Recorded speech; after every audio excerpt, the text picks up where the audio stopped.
Pemirsa, sejumlah kader muda Hastakarya Partai Golkar menggelar aksi unjuk rasa di pelataran kantor DPD 1 Partai Golkar Sulsel, Jalan Bontolempangan, Makassar pada Rabu siang.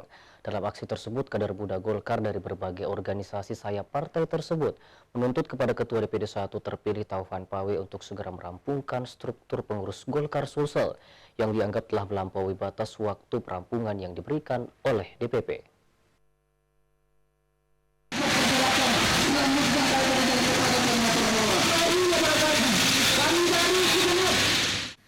Sejumlah kader muda Partai Golkar Sulawesi Selatan menggelar aksi unjuk rasa di kantor DPD 1 Partai Golkar Sulsel di Jalan Bontolempangan, Makassar pada Rabu siang.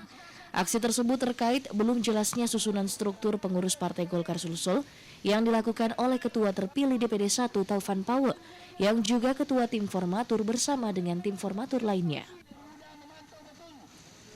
Dalam aksinya, kader muda Hastakarya Partai Golkar Sulsel menyampaikan pernyataan sikapnya, diantaranya meminta Taufan Pawe untuk mundur sebagai Ketua DPD 1 dan juga Ketua Tim Formatur. Mereka juga meminta kepada Ketua Umum DPP Golkar Airlangga Hartanto untuk menggelar musda ulang. Tuntutan tersebut dikarenakan Taufan Pawe tidak punya itikat baik untuk membangun dan membesarkan Partai Golkar di Sulsel. Sementara dalam waktu dekat partai politik sedang menyiapkan diri untuk menghadapi pilkada di 12 kabupaten kota di Sulsel.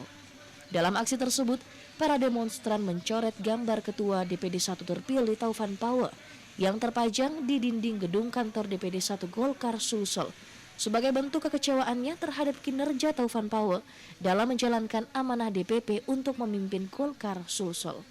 Tim Liputan Slebes TV.